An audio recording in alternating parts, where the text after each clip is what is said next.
सती मैया का भरोसा दृढ़ नहीं हुआ, सती मैया का भरोसा पक्का नहीं हुआ। उन्होंने कह दिया ये भगवान है जो अपनी पत्नी के लिए रो रहे हैं, मैं भरोसा नहीं करती, जाओ परीक्षा लियाओ। परीक्षा लेने गई सती मैया, सीता माता का रूप रखकर परीक्षा लेने गई। शिव जी ने जान लिया, आते से सीता सती से पूछ लिया तुम परीक्षा लिया ही? वो कहती मैं परीक्षा लेने ही नहीं गई।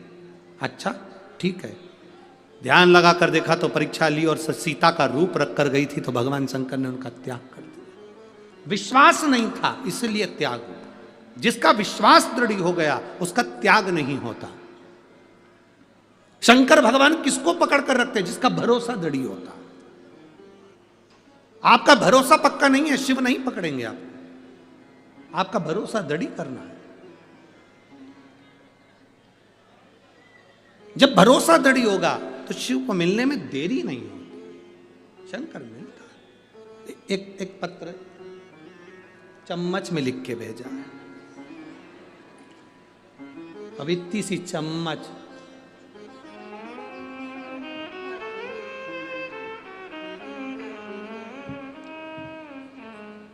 और पत्र में नाम तो केवल एक जरा सा लिखा है और एड्रेस पूरा नहीं लिखा है, बस लिख दिया रेखा।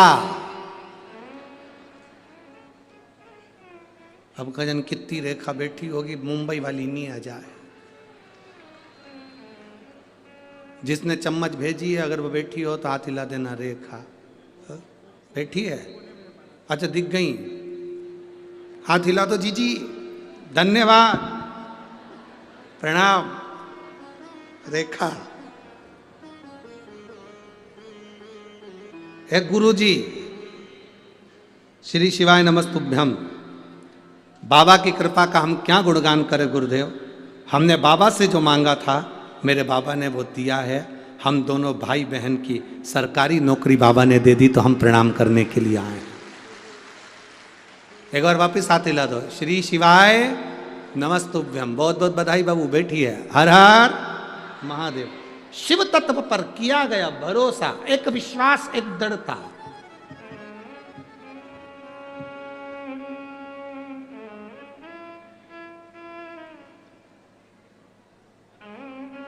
ये अपने भीतर की दृढ़ता होना चाहिए।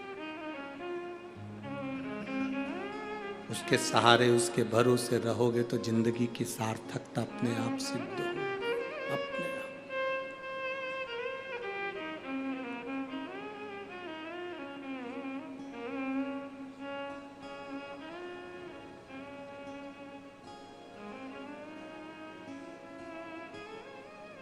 महाराज सती मैया विश्वास नहीं कर पाई, पार्वती जी का भरोसा पक्का था। पार्वती जी का भरोसा पक्का था तो शिव उनको पति के रूप में मिले, साथ रहे।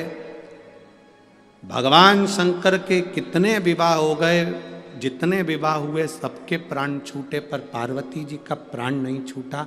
शिव जी के साथ अजर और अमर बनकर बैठी रहीं। अमर गुफा की कथा में अमर कथा सुनी और अमर हो गई माता पार्वती। विश्वास पक्का था इसलिए अमर हो गई। विश्वास पक्का नहीं होता तो नहीं हो पाता। भरोसा पक्का।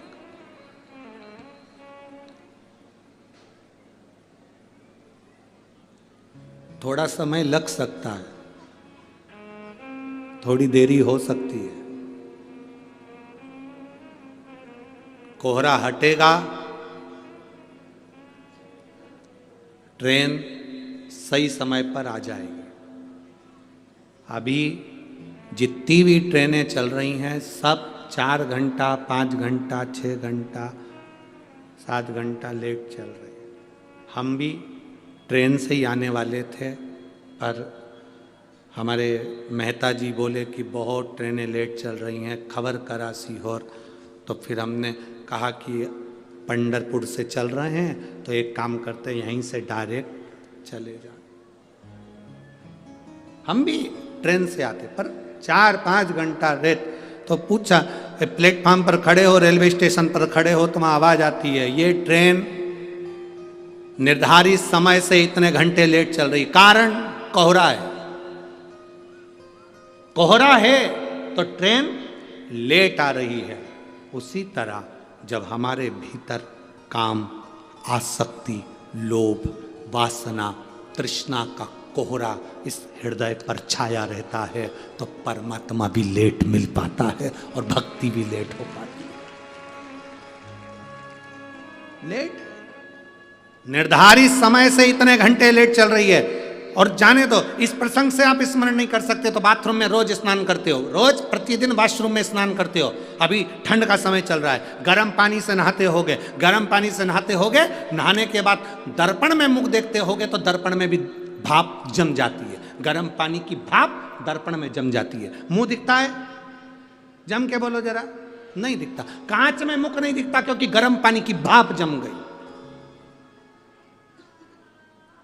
दर्पण, कांच क्लीन होगा, साफ होगा तो चेहरा दिखेगा, दर्पण पर भाप जमी होगी तो चेहरा नहीं दिखेगा। उसी तरह भीतर अगर अहंकार जमा होगा तो भोलेनाथ नहीं दिखेगा, शिव नहीं दिख सकता। अपने दर्पण को, अपने मन को क्लीन करोगे तब मुख देख सकोगे। अभी वॉशरूम में स्नान करते हो, ठंड का समय है, गर्म पानी से नहाते हो, पूरे कांच पर, पूरे दर्पण पर भाप जम जाती है, उसमें हमारा चेहरा नजर नहीं आता, हमारा चेहरा नहीं दिखता। अहंकार की भाप जमी है इस मन के सामने, आत्मा के सम्मुख में। जब निकलेगी तब तुम परमात्मा का दर्शन कर पाओ।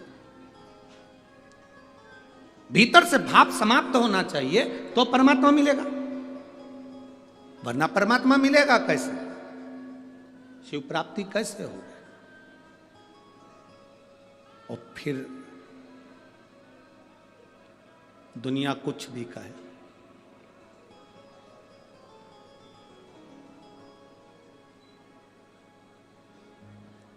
कुछ भी कहे, कर्म गति का दंड मनुष्य को भोगना है। सती मैया यज्ञ की अग्नि में कूद कर मरी थी तो उनको कोयल का जन्म मिला था। कोयल का जन्म, यज्ञ की अग्नि में कूद कर मरी तो कोयल बनी। कोयल की योनि से छूटी तब पार्वती बनी है। ऐसा कौन जो कर्म का भोग ना भोग पाए? आपको अगर जीवन में दुख मिल रहा है तो ये आपके कर्म का भोग है, और आपको जीवन में सुख मिल रहा है तो आपके कर्म का भोग है।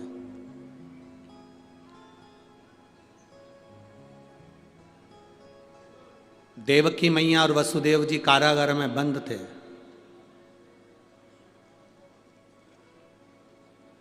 उनके पुत्र का नाम क्या है? जम के बोलो जरा, जम के बोलो, जम के। केवल कृष्ण की भगवान कृष्ण, जम के बोलो जरा, भगवान कृष्ण। देवकी और वसुदेव जी कारागार में बंद हैं और उनके पुत्र का नाम है भगवान कृष्ण। छुड़वाने के लिए कब गए? मथुरा कब गए थे? जब भगवान कृष्ण 14 वर्ष के हो गए थे।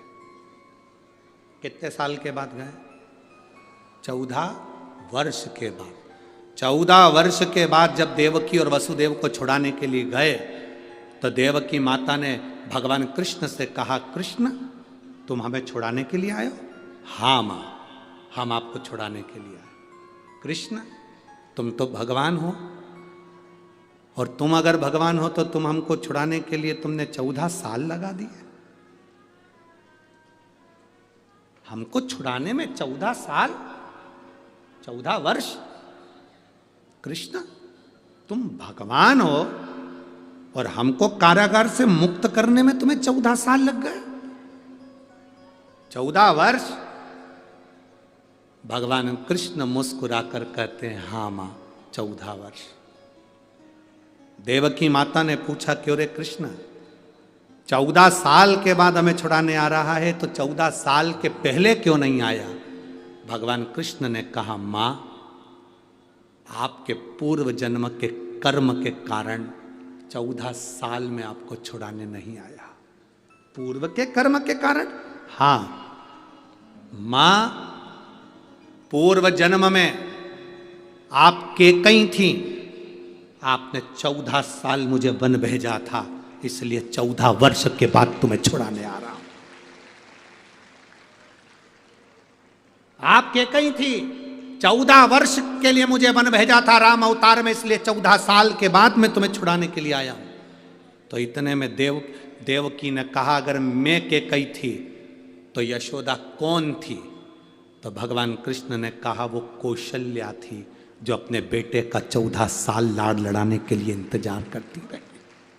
वो मेरी माता कौशल्या 14 साल अपने बेटे को गले से लगाने के लिए रोती रही, 14 वर्ष अपने बेटे को छाती से लगाने के लिए रोती रही, 14 वर्ष अपने बेटे को खिलाने के लिए रोती रही, 14 साल अपने बेटे को पानी पिलाने के लिए रोती रही, 14 वर्ष अपने बेटे को गोदी में बिठाने के लिए रोती रही। वो मेरी माता कौशल्या है, जो यशोदा बनकर जन्मी है। 14 साल तुम मुझसे दूर रही, क्योंकि तुमने मुझे वन भेजा था, और 14 साल में मेरी माँ की गोद में खेला, क्योंकि 14 साल उससे दूर रहा था।